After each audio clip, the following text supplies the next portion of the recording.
Hello అండి. అందరికీ నమస్కారం. నేను మీ హర్షిని. మన పెళ్లితో ముడిపడిన బంధం రచించిన వారు లావణ్య శ్రీనివాసరావు గారు. ఇక అందులో నెక్స్ట్ ఎపిసోడ్‌లో ఏం జరిగిందో ఇప్పుడు చూద్దాం. ఉండరు పిన్ని. నేను స్కూల్‌కి వెళ్ళే టైంకి లేవరు. ఆ తర్వాత ఎప్పుడో లేచి ఆఫీస్‌కి వెళ్తారంట. మళ్ళీ నేను నిద్రపోయాకే వస్తారింటికి. నాకు మా డ్యాడీతో ఆడుకోవాలని, బయటికి వెళ్ళాలని ఎంత ఆశగా ఉంటుందో అని చెప్పాడు బన్నీ మొఖం చిన్నబుచ్చుకొని. బన్నీని అలా చూడగానే నిఖిల్, కీర్తి, సుధ ముగ్గురికి ప్రాణం విలవిలలాడిపోయింది. సుధ ఒక్కసారిగా బన్నీని హత్తుకొని చెంపలపై జారుతున్న కన్నీటిని తుడిచి, లేదు కన్నా నువ్వస్సలు బాధపడొద్దు. డాడీ తీసుకెళ్ళకపోతే ఏంటి? నిన్ను నేను బయటికి తీసుకెళ్తాను. మనిద్దరం పార్కుకి వెళ్ళి బాగా ఆడుకుందాం సరేనా? అంది సుధ. ఆ మాట వినగానే బన్నీ సంతోషంగా నిజమా టీచర్ అన్నాడు నవ్వుతూ. అవును బంగారం. మీ టీచర్ మాత్రమే కాదు. నేను, మావయ్య కూడా వస్తాం. వెళ్దామా మరి? అంది కీర్తి చేతులు చాపి. ఓకే పిన్ని అని బన్నీ కీర్తి చేతుల్లోకి దూకాడు. సుధా అన్ని పనులు చేసి బన్నీని తీసుకుని పార్కుకి వెళ్లారు. అక్కడే కొంతసేపు పార్కులో ఆడుకుని తర్వాత ఐస్ క్రీమ్ తింటూ కూర్చున్నారు. కీర్తి, నిఖిల్ ఇద్దరికి వాళ్ళ ఫ్రెండ్స్ కనిపిస్తే మాట్లాడుతూ ఉన్నారు. ఆ పక్కన కూర్చున్న వాళ్ళలో ఒక బాబు బన్నీ ఐస్ క్రీమ్ తింటుంటే వాళ్ళమ్మని కూడా అలాంటిదే కొనమని గొడవ చేశాడు. ఆవిడ కొనకుండా అవి తినడం మంచిది కాదని చెప్తుంటే, పో అమ్మా నువ్వు కొనాల్సి వస్తుందని మాటలు చెప్తున్నావు. అదే వాళ్ళమ్మ చూడు చక్కగా కొనిపెట్టింది అన్నాడు బాబు. బాబు సుధని తన తల్లిగా పోల్చడం ఎందుకో బన్నీకి తెగ నచ్చేసింది. ఒక్కరోజు సుధతో ఉంటేనే ఇంత హ్యాపీగా ఉంది. అదే సుధ తన తల్లి అయితే ఇంకెంత సంతోషంగా ఉంటుంది అని అనుకోగానే అతని మనసు ఉప్పొంగిపోయింది. ఆ ఊహే బన్నీకి గాల్లో ఫ్లయింగ్ చేస్తున్నట్టుగా ఉంది. విచిత్రం ఏంటో గాని సుధా ఆ మాటలకి ఇబ్బంది పడలేదు. నవ్వుతూ ఆ బాబు వంక చూసింది. సాయంత్రం 5 దాటుతూ ఉండగా, అక్క ఇప్పటికే మనమొచ్చి చాలా సేపయింది. ఇంటి దగ్గర నీకోసం పిల్లలు వెయిట్ చేస్తూ ఉంటారు. వెళ్దామా? అని అడిగాడు నిఖిల్. అవును కదా! నేను మర్చిపోయాను అని బన్నీ వెళ్దామా? అని అడిగింది సుధ. అంతే. అప్పటి వరకు గాల్లో ఉన్న బన్నీ ఒక్కసారిగా నేల మీదకొచ్చి, ఓకే టీచర్ వెళ్దాం అన్నాడు నీరసంగా.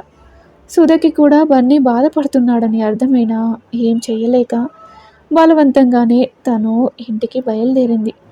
ట్యూషన్ అయ్యే టైంకి బన్నీ కోసం కారొచ్చింది. బన్నీకి సుధను వదిలి వెళ్ళటం అస్సలు ఇష్టం లేదు. నేను వెళ్ళనంటూ సుధను హత్తుకోగానే ఆమెకి కూడా ఏడుపొచ్చేసింది. ఒక్క రోజులోనే వాళ్ళిద్దరే ఎందుకంత ఎఫెక్షన్ ఏర్పడిందో సుధకి అర్థం కావడం లేదు. అలాంటిది ఆ పసి మనసు ఎలా ఉండగలుగుతుంది అని అనుకుని, లేదు బన్నీ ఏడవకూడదు అని కన్నీళ్లు తుడిచి, రేపు మళ్ళీ వచ్చేయి అంది. సరే టీచర్ అని దిగులుగానే వెళ్ళాడు బన్నీ. బన్నీ వాళ్ళ కారు వెళ్ళడం, సుధ తండ్రి నారాయణ రావడం ఒకేసారి జరిగాయి. వెళ్తున్న ఆ కార్ని చూసి, ఏయ్ ఎవరు వాళ్ళు? అంత పెద్ద కారులో మన ఇంటికి ఎందుకొచ్చారు? అని అడిగాడు నారాయణ కోపంగా. అతని మాటలకు తడుచుకుని, అది నాన్న ఈరోజే ట్యూషన్లో ఒక అబ్బాయి జాయిన్ అయ్యాడు. ఆ కార్ ఆ బాబుని తీసుకువెళ్ళడానికి వచ్చింది అని చెప్పింది సుధ బెరుగ్గా. ఓహ్! నువ్వు చెప్పే చదువుకి ఈ కార్లో వస్తున్నారా? పాపం వాళ్ళకి తెలియదనుకుంటా. డబ్బులు ఊరికే ఖర్చు పెడుతున్నారని. నీ దగ్గరికొస్తే ఉన్న చదువు కూడా పోతుందని అని. అయినా అవన్నీ నాకెందుకు? నా డబ్బులు నాకిస్తే వెళ్ళిపోతాను అన్నాడు చెయ్యి చాపుతూ. అదేంటి నాన్న వెళ్ళిపోతానంటున్నావు?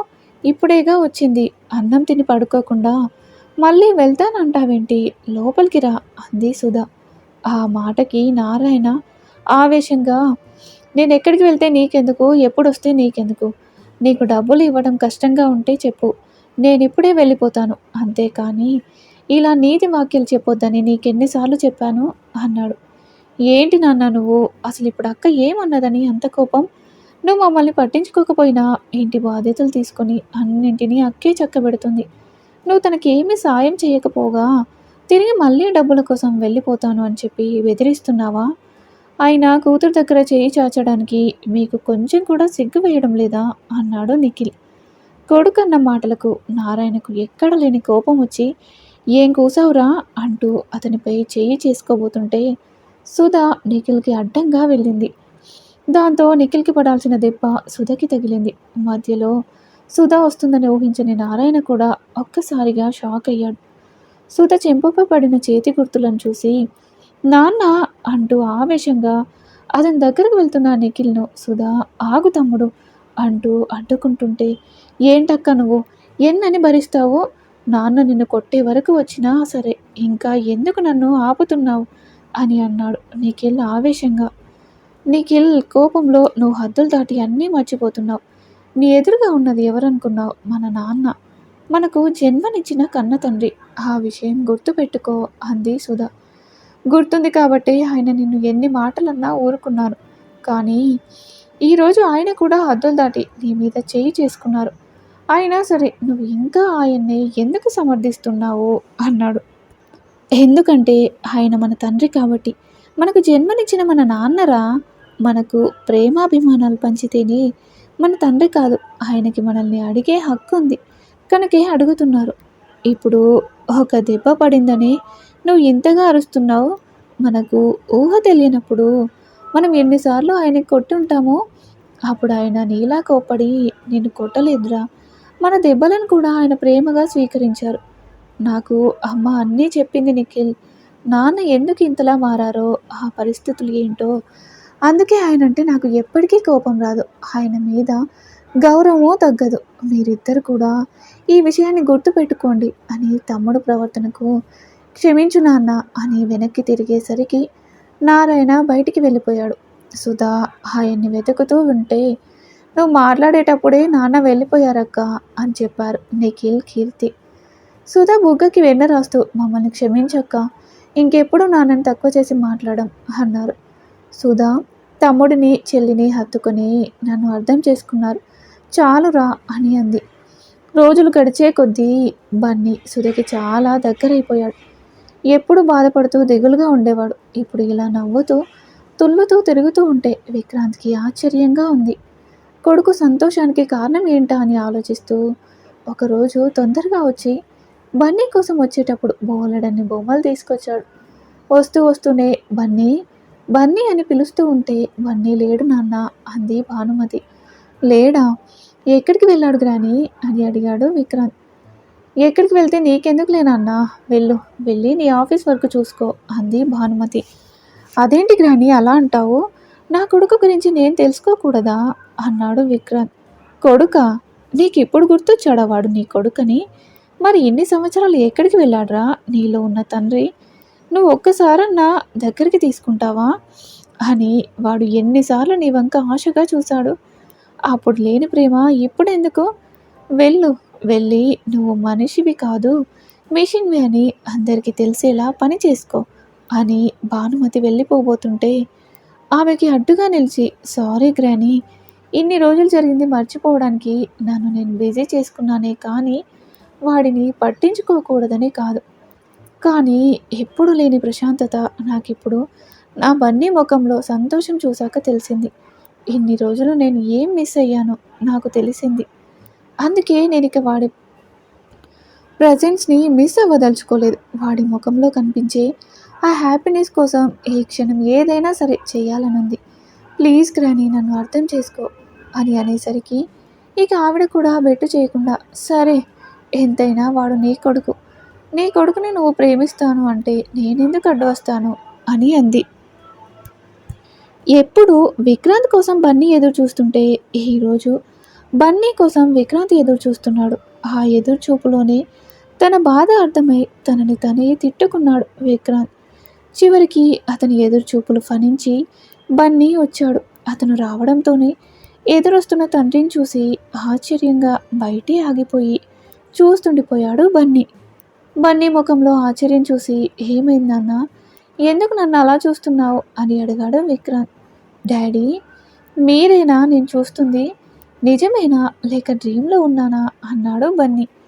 దగ్గరకొచ్చి బన్నీని ఎత్తుకొని కిస్ చేసి, నిజమే నాన్న, నువ్వు చూస్తుంది నన్నే అన్నాడు విక్రాంత్. దాంతో బన్నీ డాడీ అంటూ అతని భుజాల చుట్టూ చేతులు వేసి, ఎందుకు డాడీ ఇంత లేట్ చేశావు అన్నాడు బాధగా. సారీ నాన్న, ఈ ఒక్కసారికి నాన్నను క్షమించు. ఇంకెప్పుడు నీ విషయంలో ఏది నెగ్లెక్ట్ చేయను. ఐఆమ్ ఆల్వేస్ విత్ యూ బంగారం అన్నాడు విక్రాంత్. నిజమా డాడీ? నువ్వు ఎప్పుడు నాతోనే ఉంటావా అన్నాడు బన్నీ మెరిసే కళ్ళతో. అవును బంగారు, డాడీ ఇక నీతోనే నాన్న. నిన్ను మించింది డాడీకి ఏది ఇంపార్టెంట్ కాదని చాలా లేట్గా తెలుసుకున్నాను అన్నాడు Vikrant. Thank you, thank you so much daddy అని ముద్దులు పెడుతూ ఉన్న కొడుకుని చూసి నవ్వుతూ, చెప్పు నాన్న నీకేం కావాలి, ఏం కావాలన్నా నీకోసం చేస్తాను అని అడిగాడు విక్రాంత్. తండ్రి మాటలకి బన్నీ బాగా ఆలోచించి, ఏమైనా చేస్తావా డాడీ అన్నాడు. హా కన్నా, సరే అయితే ఇప్పుడు కాదులే, టైం వచ్చినప్పుడు అడుగుతాను, నువ్వు డెఫినెట్గా నాకు ఇవ్వాలి అన్నాడు బన్నీ. ఓకే బంగారు, నీకెప్పుడు ఏం కావాలన్నా తప్పకుండా ఈ డాడీ నీ మాట వింటాడు, ఐ ప్రామిస్ యూ అని బన్నీ చేతిలో తన చేతిని వేసి చెప్పాడు విక్రాంత్. ఇక బన్నీ బాబు ఫుల్ ఖుషి అయిపోయాడు తండ్రి ఓకే చెప్పడంతో. ఇంతకీ బన్నీ మైండ్లో ఏముందబ్బా, మీకేమైనా తెలుసా? సరే, బన్నీ అంతలా దేని గురించి అడిగాడో భానుమతి గారి మనసులో అనుమానం మొదలైంది. సరే బంగారు, దా నీకెన్ని బొమ్మలు తెచ్చానో చూడు అంటూ విక్రాంత్ బన్నీ ఒక గదిలోకి తీసుకెళ్ళాడు. బన్నీ ఆ గదిని చూడగానే షాక్ అయి అలానే ఉండిపోయాడు. బన్నీ మనసులో ఏముందో గెస్ చేసి చెప్పండి. అలాగే ఈరోజు ఎపిసోడ్పై మీ అభిప్రాయాన్ని తెలియచేయండి. మరిన్ని స్టోరీస్ కోసం ప్లీజ్ మా ఛానల్ని తప్పకుండా సబ్స్క్రైబ్ చేసుకోండి.